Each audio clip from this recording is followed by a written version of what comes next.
Welcome to the Tom Clark Weekly Speed Report. I'm your host, Tom Clark, along with co-host Corey Carroll and Colton Jacobs, here to bring you weekly insight on all things NASCAR, with a review of past week's races and a preview of upcoming events on the NASCAR Sprint Cup Series schedule.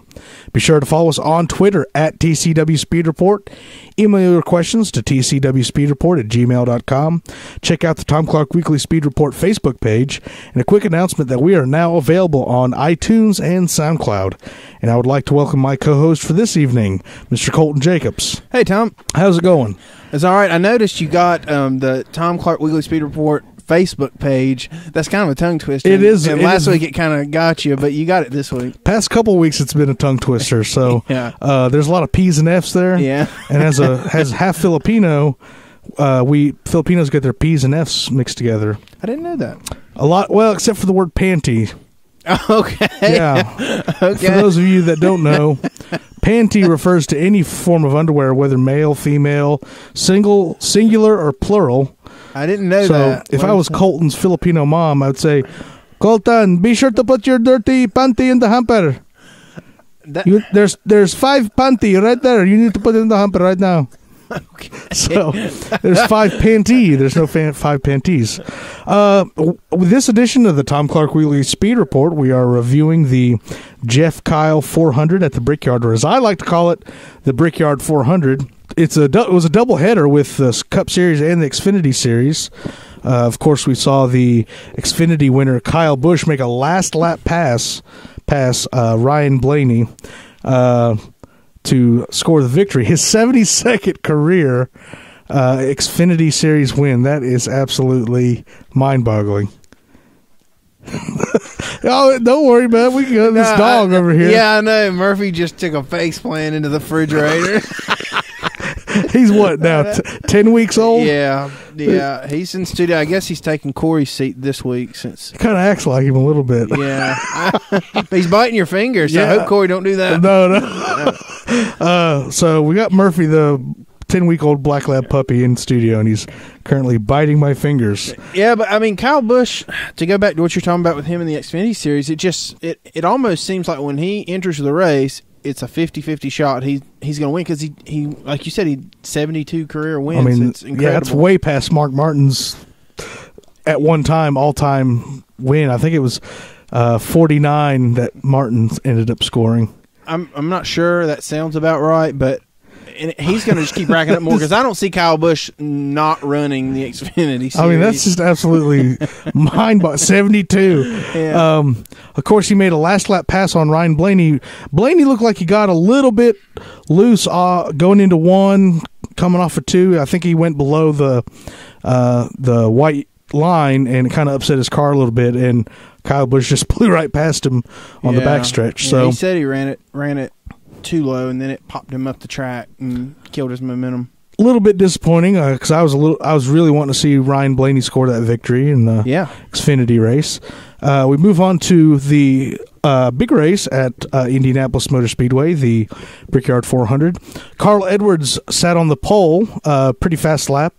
Of course, this is the debut of the new high drag package. They're going to run it at Indianapolis and then later on at Michigan. It's a 9-inch spoiler with a 1-inch wicker bill attached to the top.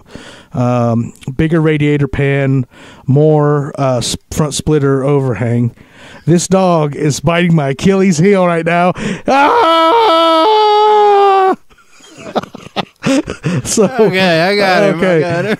God damn, Cujo. So we knew that was going to be a factor in the race. Of course, we get the green flag flying. Logano hands over the lead to Carl Edwards. Logano got a little bit of debris on his grill. Now, at first, I thought that Logano had drafted up to Carl Edwards, but it was actually the working of the spotters to try to get that debris off. Yeah, he was able to snag the lead pretty early from Carl right off the bat, but he got that debris, and he seemed to be a magnet for debris all day. But that debris was raising his temps really early, and they were making the spotters were wheeling and dealing, and he backed it up so he could get that off with Edwards. And now The first caution was probably a first for me.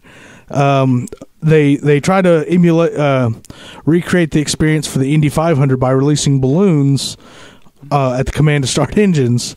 So they released the balloons. Here they are racing. The first caution was for debris, and it was a pair of balloons stuck to the fence on the backstretch. I thought that was pretty hilarious. Yeah, I mean, I thought maybe a kid had gotten too close to the fence. La li la li la la. And then those balloons got sucked out of his hand when the cars went by. So we see some early pit strategy. We saw that they could only run about 30 laps on fuel because of the high drag. That made the motor work that much harder to go down the straightaway. Move on to lap 50, caution for a wreck. These guys have been either near each other or around each other. I think Boyer is paying back Gordon for that wreck at Phoenix in 2012. The 15 gets into the 4, gets a little loose, but in preparing for the wreck, Jeff Gordon got loose near his teammate Casey Kane and overcorrected and hit the outside wall. Yeah, they were interviewing him in the garage because he finally had to take the car to the garage. They couldn't get it all fixed. He wasn't running minimum speed, and he just said he didn't know if him and Casey, they were so close side by side when he saw Boyer spinning. He said it got them both loose, and Casey was able to hang on, but Jeff was on the bottom, and he just went in and had nothing to help catch the car or anything, and he said he just lost it. I cried at that point. I got in my car and drove because it was so depressing. I mean... Well, and even was it Dave Burns said when he pulled into the pits and they surveyed the damage and he cut the car off, he said Dave Burns said there was like an audible sigh across the stands because everybody knew it was over. Yeah, because even though I don't know if Jeff would have been a contender for the win, to me it was with the new aero package, it was a big variable. I thought anybody could win. So we restart at lap 55. Matt Kenseth is the leader at this point in the race. Lap 60, we saw green flag pit stops starting to take shape. Various different strategies. Kevin Harvick taking the lead. Lap 84, at the end of another fuel run, more green flag pit stops. Lap 91, caution comes out for debris. Kyle Busch takes the lead at this point. See some more pit stops. Lap 96, green flag flies. Number 4 leading, number 2 second. Number 4 being Kevin Harvick, and number 2 being Brad Keselowski. Again, we saw the usual suspects up towards the front. You had your Penske guys. You had Kevin Harvick. At least that amount of those drivers, along with Kyle Busch, being the ones that were being talked about over the radio the most. Yeah, Kevin was really strong throughout the whole race, really. And at this point of the race, it was, Kevin had made his bed that he was going to lay in. I mean, they had their strategy and they were sticking to it. He wasn't going to waver. Whereas some other drivers like the 2, and Brad Keselowski, Kyle Busch, Joey Logano, Martin Truex, those guys, they were kind of on some different. They were, 2 tires, no tires.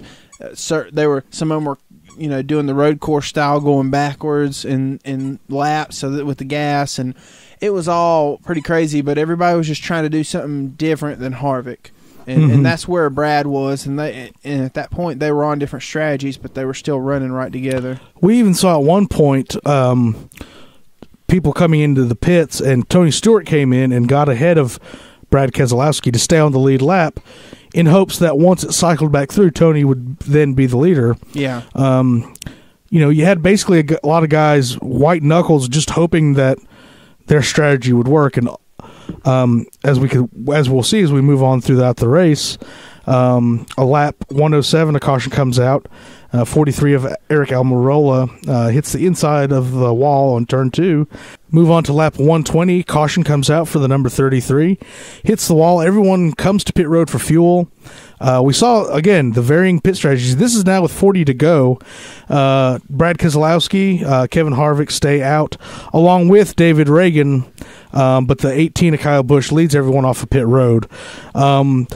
I thought that was a pretty neat deal to hear that David Reagan and some of those guys, if it had worked in their favor, that they would have indeed be contenders for the win.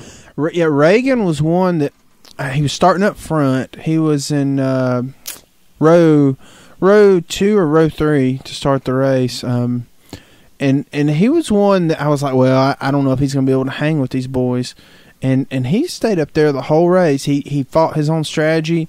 That whole first, like up to that point, lap 120 or so, he was managed to stay up there, and he stuck to his guns. He didn't waver from his pit strategy, and it was a good run for him up to that point. Moving on throughout the last 20 or so laps of the race, we saw a myriad of cautions and restarts in those last 20 laps of the race, and we saw at one point Kevin Harvick being the leader. I thought for sure that at that point it was all said and done, signed, sealed, and delivered. But those couple of those restarts, the new aero package came into play in that on the get-go there was a big draft and guys could push one another past other cars. And we saw at one point when Kyle Busch retook the lead, Denny Hamlin was behind Kevin Harvick on the outside, and the guys in the booth were talking about how, at this point in the race, you throw it out the window. You don't care who your teammate is. You're going to push Kevin Harvick up front that you could hopefully clear the 18 and try to win the race. Yeah, and I don't necessarily know. I know when Denny was behind Kevin on one of the late restarts, he was pushing him too hard. He got his wheels off the ground. That's when he lost. But Kyle Busch just flat out seemed to want this more. And it's hard to say that Kevin Harvick wasn't driving hard. I'm sure he was, but Kyle Busch is on a mission, and he beat Harvick on 2 restarts and then beat the defending Daytona 500 champion Joey Logano on a restart. And to be able to beat Harvick twice like that and then Joey once, I mean, that just says a lot about where Kyle Busch is just in general in racing right now, and where his head is, and how much his drive is. His head's definitely not up his ass like it used to be. Well, wait till he starts losing again. He's not winning every single week. Lap 158, a restart and a subsequent caution comes right out after that. Number 6 of Trevor Bayne got in the wall. Some of that superior Roush engineering coming into play. I mean, Bayne had a rough day because earlier in the day, him and Eric Almirola got into it, and they just started slamming into each other on the front stretch and wrecking each other after they had already wrecked. So they weren't happy at all, and then Bayne wrecked again, and that was just him. It was a product of people taking it 3 wide into, I think it was turn 3 at the time. So, I mean, it was just not. It was not a good day for Trevor Bayne or any of the Roush drivers. Any of the Roush drivers. The first and only attempt at a green-white-checkered came out after that last caution at lap 158. Joey Logano running second. If you looked hard enough, you could see Logano get loose off the corners. He was trying so hard to get to Kyle Busch. But with this new aero package, they said, the aero push, they said it was exponentially worse because you could draft up to a guy, but you couldn't pass him once you got to the corners. Yeah, and I don't know if this says something about Kyle Busch or if this says something about the difference between the Xfinity and the Cup cars. Because you saw yesterday, Kyle Busch was able to run Ryan Blaney down and make that pass. And today you were not able to see that happen. Joey Logano was not able to run Kyle Busch down and make that last lap pass. Granted, it was a green-white-checker versus it was 25 green flag laps in the Xfinity race versus the green-white-checkered for this, but you saw a difference in one series being able to make that happen, the other not. Ultimately, Kyle Busch scores his 4th win of the season here at the Brickyard. I don't know if I would officially call this like a passing of a torch, because when it comes to passing torches, I see Dale Sr. passing to Jeff Gordon in 2001 after his death, and Jeff Gordon winning his championship. I see the torch getting passed to Jimmy Johnson after Jimmy Johnson won 4 championships in a row. Yeah. So I don't know if this would be a passing of the torch, but Kyle Busch is definitely If you could put people in like parentheses and generations of drivers, whatever generation he fits into, he's definitely the top of the class. Well, he's in that age range now of kind of where he's a little older than Jeff was, I believe, when Jeff won his first championship, but he's around that age where Jimmy was when Jimmy took off. Mm-hmm. And this could be, I mean, if Kyle could seal the deal this year, if he keeps this up and can win this championship, this could be the next passing of the torch to the next great champion in the series. And I'm not going to discredit somebody like a Harvick or, a Stewart. And Stewart was one of those, his championships were spread out over time. That was a partial torch that was passed to someone like that. But Kyle Busch has the potential to be that next great. But he just has to kind of hone in on that Jimmy Johnson, like, cool head that and him, and I mean, definitely Adam Stevens, the way he's showing right now, he can definitely be an elite crew chief. Was not Adam Stevens a Xfinity crew chief at one point, or? Yes, he was, and I believe he was with Kyle Busch in the 54 last season, I believe. Don't quote me on that. So, because I remember they brought Dave Rogers up, I think. Yeah. Even Jason Ratcliffe, I thought him and Matt Kenseth would do great things, but right now Joe Gibbs Racing has a good pool of talent, and they have a lot of their so-called farm system of drivers and crew chiefs. I mean, they develop crew chiefs in the lower series and they bring them up to the Cup Series. Yeah, they've got a great stable. I mean, with Kenseth being the oldest, and he came in when Dale Jr. came in, and those guys, they probably still have a good 5 to 7 years, maybe. I mean, so, and then you've got Edwards. He's still got plenty of time. And then you have Danny and Kyle, and then you have Eric Jones coming up. So, and Daniel Suarez. So that's a great pool of drivers that, I mean, it's just very impressive. This was the last track that the manufacturer Toyota had to scratch off their list of winning at all active NASCAR Sprint Cup Series tracks. A shout out to President and CEO of Toyota Motor Corporation, Akio Toyoda, spelled with a D. I'm sure he is just absolutely ecstatic because he is the grandson of the founder of the company. And he is a huge motorsports fan. So I give him credit for providing his teams that represent his company with great resources to be able to perform and to win. I think they just Toyota was the one that won the latest Baja 5000. I don't know.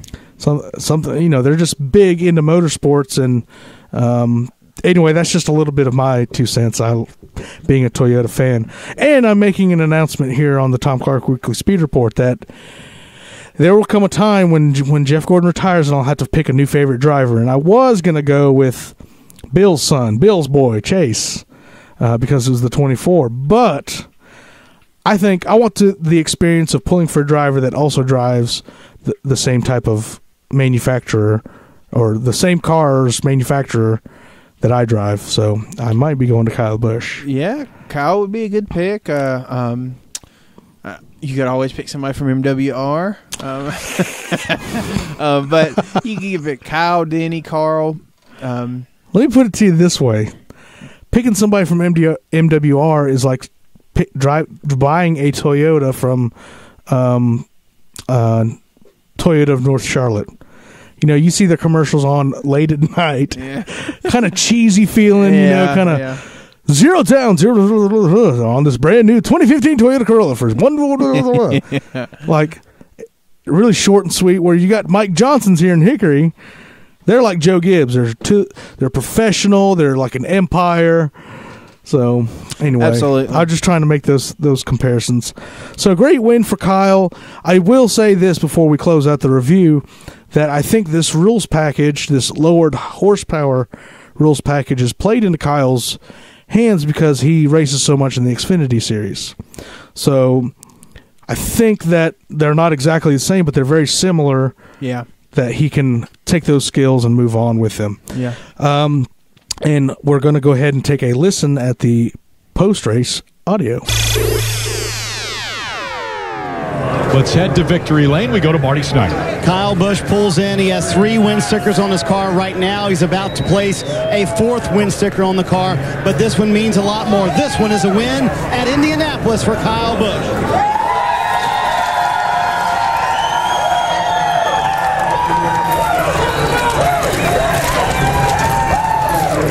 You've won at Indianapolis. I know you took a moment to drive around the track backwards. You soak it all in that you're now a Brickyard 400 winner. I tried, man. I tried to soak it in. Oh, my gosh.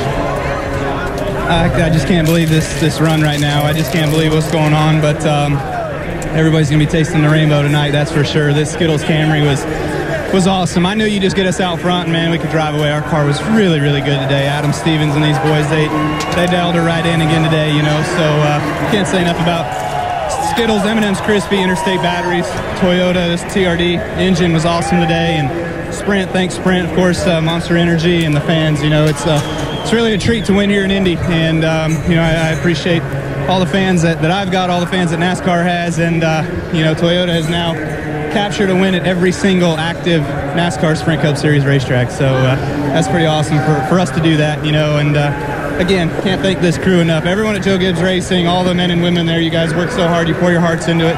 Can't thank Joe and JD enough. Everyone that stood behind me this whole entire year, my whole entire career. Jeff Burton mentioned that maybe the injury might have helped you. Maybe it gave you a little perspective. You agree with that? It must have. I don't know. You know, I just think maybe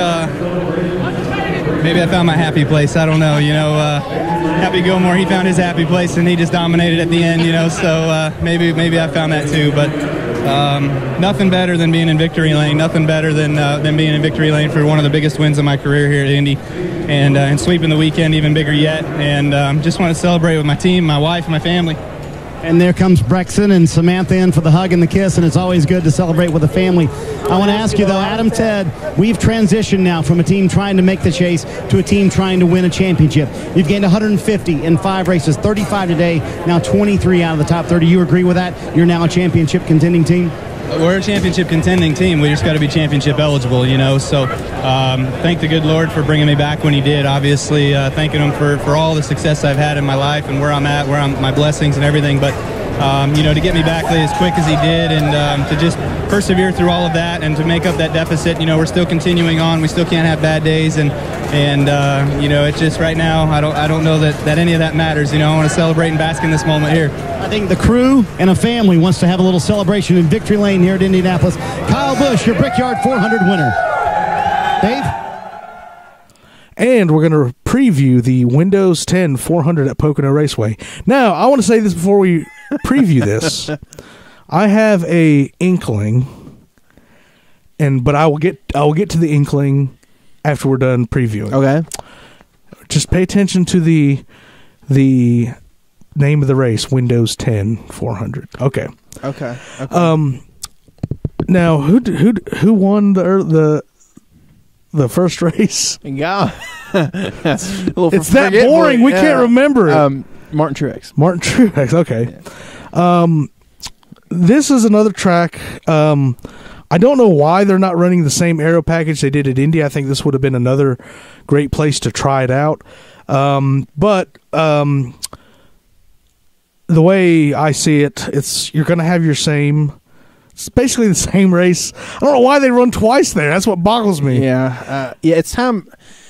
It's time for Pocono to get one date and to either give a date back to another track that they took one away from, or just give it to like somewhere new or one of the old tracks from back in the day. Something. There doesn't need to be 2 Poconos. There doesn't. The same reason there does not need to be 2 Kansas races. And I don't know. I can't really think of any other that. I mean, the same reason the Homestead doesn't need to be the final race of the year and in the chase. The same reason Chicago doesn't need to be in the chase. Yeah. So I'll get off my soapbox here, but we could go on that forever. But I agree. Pocono, like, I will give. I forgot the name of the guy that runs it. He is the grandson of the track founder, Dr. Mattioli's grandson. Yeah. I will give him credit for finally somebody putting forth the money to try to build up that place, repaving it, putting softer walls, better safety down the Long Pond stretch. It is a very nice facility. It is. And I'm glad to have seen it, him putting forth that money to make it a party destination for you Yanks up there. Yeah. You Jimmy Spencer fans. You can party and go bowling. Yeah. Because to them, that's probably a good time. Yeah. But I think we'll just see the same things, long green flag runs. Fuel, I don't know unless the way the cautions fall. Harvick, Logano, Keselowski. Dale Jr. probably. Dale Jr. probably. I'd like to see him do well there. We'll probably see Truex again. And I would like to see Truex get a second win. Because usually whoever wins the first Pocono race, you can put a lot of money on winning the second one. Yeah, and it's usually fuel mileage. They usually play it backwards. That's what Steve Letarte and Dale Jr. did in the second race last year, and he was able to beat Kevin Harvick to get the sweep. So I think you're going to look for Martin Truex's team and Cole Pearn to ride that momentum from the first win. And I think Harvick's just ready to get a dang win. He is hungry. I mean, he finished second to Dale Jr. In the second Pocono race last year. He finished second to Martin Truex. So he's going to be hungry. Brad's going to be hungry to run well there again. So, I mean, it's going to be all around. You're going to have a lot of drivers to watch. Mm-hmm. Now, back to my inkling, Windows 10 400. Now, wasn't too long ago that Microsoft, debuted as a sponsor on Dale Earnhardt Jr.'s car. Mm-hmm. I can't remember what race that was. I think it might have been this Sonoma. Okay. And now that Pocono is actually, because I don't think they had a sponsor for this race. Now they do. My inkling is that in 2016 will be the final year of the Sprint Cup series. Sprint Cup being bought out by SoftBank, a Japanese or Chinese company, I can't remember. And then they just see fit that they don't want to be the title sponsor anymore. Mm-hmm. Not that it's been a big subject this season. It will be next season of who the replacement will be for Sprint. And NASCAR, Brian France has already stated that he wants a 10-year deal worth $1 billion. God, that's such a big amount of money. Well, it was big when Sprint Nextel came in. That was the biggest sports sponsorship in history. So he's trying to break his own record, I think. My inkling is that they debuted on Dale Earnhardt Jr.'s car because, one, Dale Earnhardt Jr. is the most popular driver. Yes. Who better to debut it with? Absolutely. They're trying to get their brand, their new operating system, Windows 10, out and about amongst NASCAR fans. NASCAR fans you don't really think of as computer-savvy people. No. But the teams, crew chiefs, things like that would be a great marketing platform to make commercials, to show them using products that have the Windows operating system. So my inkling is that in 2017, don't quote me on this, I'm just saying, we will be crowning at the end of 2017 the first NASCAR Microsoft Cup champion. The Microsoft, the Windows Cup or Microsoft, that doesn't have a bad little ring to it. I would prefer Windows Cup. It's close to Winston Cup. Yeah, exactly. It'd still be NWC, like it was before. But Microsoft, I remember when Nextel first came around, I hated it. Then I got used to it. Then when they finally changed it to Sprint in 2008, I thought I hate it. But now I love it. So I think we'll suffer the same thing. Whoever it is will say, "Oh, that sounds stupid," and then we'll just get used to it. Yeah, the only thing I'm going to be happy about, and I agree with you, but is that the name Sprint? Because I remember I hated it when it first started. Because there's actual Sprint cars, and then they would say these Sprint Cup cars are the Sprint cars, and it was too close to the actual Sprint cars, and I didn't like how close that was. Yeah, because a lot of fans that aren't really fans, when they heard the word Sprint, oh, Tony Stewart started in Sprint cars. Well, isn't that what he drives now? No. No, absolutely not. So we move on to our fantasy picks. All right. Now, well, I knew it was going to happen. Damn it! I picked Jeff Gordon for Indianapolis. I knew that would give him bad luck, and it did. And he finished 42nd.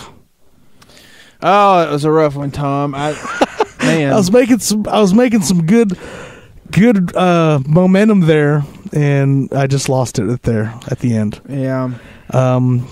See, Colton, you finished 3rd, and Corey finished 8th. Yep. So, I do want to. As you continue to get mauled by the dog. Yeah, he's actually starting. I can tell he's tuckering out. So, we move on to Pocono. Let's see. Let's go see my first Pocono pick. I'm not going to go with that one. What was your first? It was Brad Keselowski. That's not a bad pick, but you know. I'm going to stick with what has been working with me here lately. I'm going to go with Kyle Busch. Kyle Busch. Yes. Make it 4 in a row. Well, that's not a bad it's not a bad pick, man, because he's won the last 400 races. So, have you spoke to Corey? I have spoke to Corey. I've got his pick. Okay, but since I'm in second, I'll make my pick now, and it's very difficult to go 2 weeks in a row, but I'm going to stick with the man. I'm going to stick with the Harv. I think he's going to get it done this time at Pocono. He's tired of finishing second. He should have won today. Mm-hmm. So, Harvick's going to get it done. Nice. And so, Corey's pick, his first pick was going to be Harvick, but I already had him in my head. So, Corey will be going with Mr. Dale Earnhardt Jr. Ooh. So he's going to try and tap into that sweet magic from last year and help him get another W, his 3rd of the year. Those are our fantasy picks for this week, and we move on to Mr. Colton Jacobs for our Green-White-Checkers round. All right, Tom. Well, we're gonna take a couple steps backwards. Go back to the Brickyard 400. Hendrick Motorsports seemed really sluggish all day. Their highest finisher was Jimmy Johnson in 15th place. You had Chase Elliott finishing 18th, Dale Earnhardt Jr. 22nd, Casey Kane 24th, and Jeff Gordon in 42nd. Now, they didn't seem fast at all at any point. None of them challenged for the lead. None of them challenged really for top 5. Jimmy Johnson did for a little bit, but that was because he got pretty lucky with the pit call and being on pit road during the caution. Should Rick Hendrick fans be concerned with the way the Hendrick stable's been 2 weeks in a row now? I'm going to go ahead and say yes. For this reason, really, all in all, the dominance of Jimmy Johnson and Hendrick Motorsports as a whole, and there towards the end of 2012 and a little bit of 2013, I see it waning a little bit, and just in their performance and some of their stats. And some people would want to argue with me about that, but the fact of the matter is, it's just a natural law, I guess, that everyone has their time at the top. And so I think Joe Gibbs is just now flexing their muscle. They're ready to be on top. They're ready to be the ones to beat week in and week out. And they have every reason to want to do that. Like we said, they've got a great stable of drivers. Hendrick, the only thing they got really going for him right now is Chase Elliott. Yeah. To be the future. Most of those drivers, including Jeff, Jr., and Jimmy, are either approaching their 40s or are in their 40s. And Casey Kane is certainly not as young as he used to be. He's still fairly young. So I would say that I just kind of feel that I don't get the sense that they're trying as hard. Yeah, because, if you look back earlier in the year, the Toyotas were slow. They weren't running well, and they've outworked them. And I don't think it's a manufacturer thing, because you look at Chevrolet, they've got all the resources in the world. Yeah, and, Kevin Harvick, Kurt Busch, they're running fast. Tony and Danica aren't, but that's Tony and Danica right now. Yeah. McMurray and Larson have their fast weekends. Truex is fast. And I'm not gonna knock on Hendrick and say, oh, they're garbage, they're gonna lose, but the way they're progressing, and I know there's been a bunch of these package testing because they didn't seem strong at Kentucky either. Mm-hmm. The last track that they looked strong at was Daytona. Now their plate package is the best in the business right now. Yes, especially the 88-48 shot. But just the past few weeks, they've just looked befuddled. And even the 4 wins that Jimmy Johnson has scored this season have not been, like I said before, have not been dominating wins. They just haven't seemed to, because usually it used to be where if Jimmy Johnson got the lead, you were like, oh, forget it, Yeah. This is going to be it, and he usually won the race. This time it's been, oh, where did Jimmy come from? He just kind of popped up in there. So, no, I mean, overall, do I think they're going to be a sinking ship? No, but I just don't get the sense of urgency over there. I just don't get that feeling, the way they run, the way their drivers talk, or anything like that. So they should be worried for the near future, but not forever. Well, and one thing I want to add real quick before we move on about the near future, I see Rick Hendrick. I see him bringing Chase up. I see, I think Casey will be around for a while. I think Jimmy and Junior will be, the elders of Hendrick Motorsports next year. And then when they decide to move on, watch, because they use Junior Motorsports as kind of their building, their farm team. Mm-hmm. Watch for Josh Berry, William Byron, Austin Terrio. Those are the ones that are running right now. They're the late models. Watch for Cole Custer to try and come up from the trucks. He's running Junior's truck. And honestly, Hendrick Motorsports like the Yankees, man. I guarantee you, if they have an open seat and they don't feel comfortable with one of their younger guys, they'll just go sign somebody. Yeah. I mean, so wait for somebody's contract to run out, and they'll or knock the dust off of Mark Martin and bring. Oh gosh, or who is it that's always ready to? Darrell Waltrip's always ready to get back in the car. Oh jeez. But I mean, I know it's way down the future, but watch. They drive for the same manufacturers. Watch if they dangle a contract in front of old Martin Truex. Oh yeah. See how quickly he might, peace out, or Kyle Larson. So very interesting insight.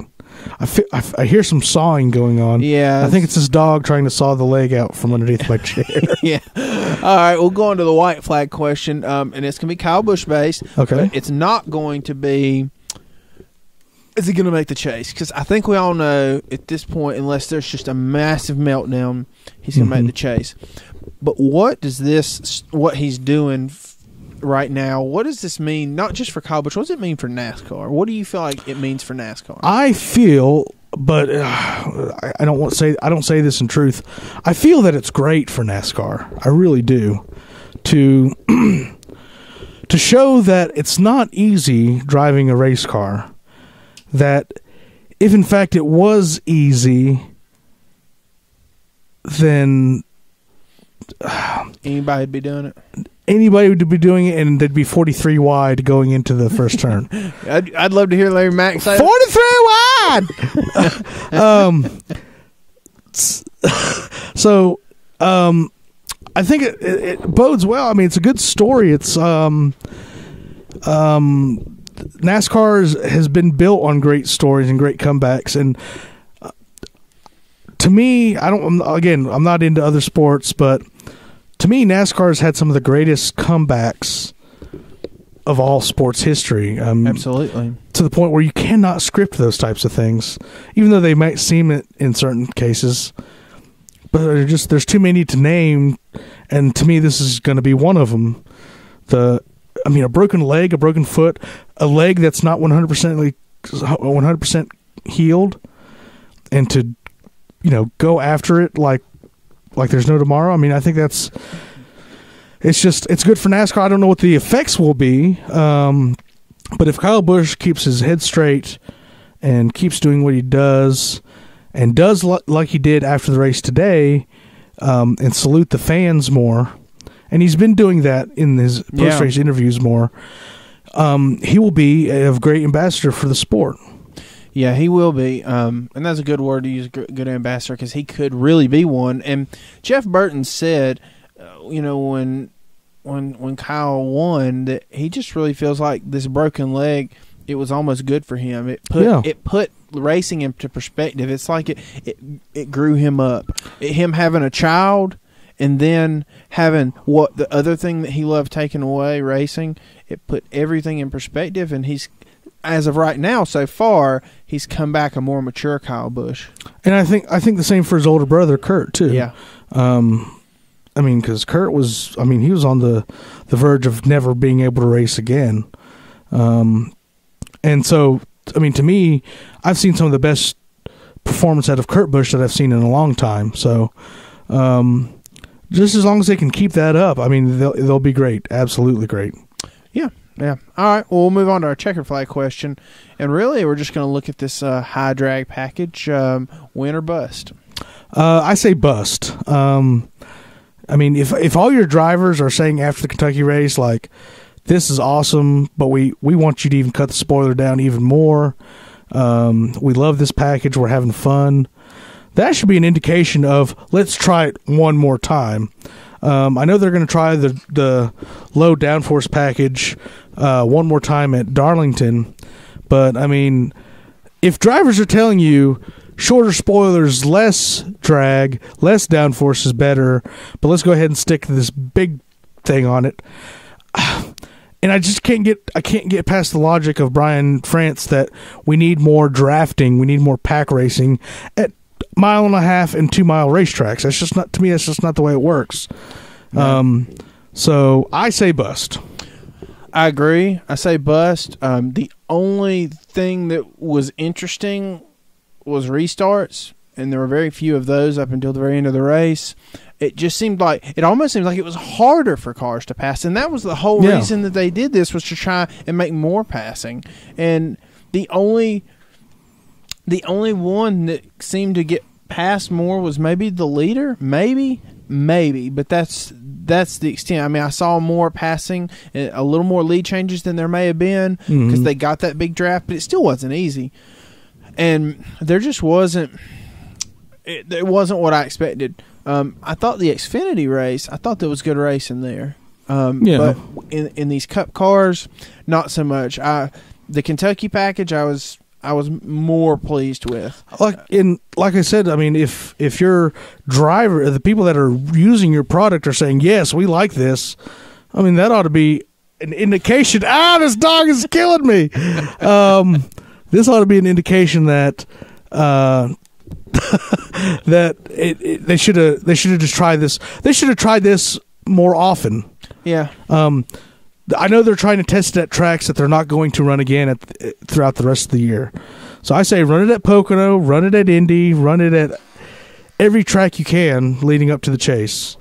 And if all goes well, heck, man, put it in the chase. I don't care.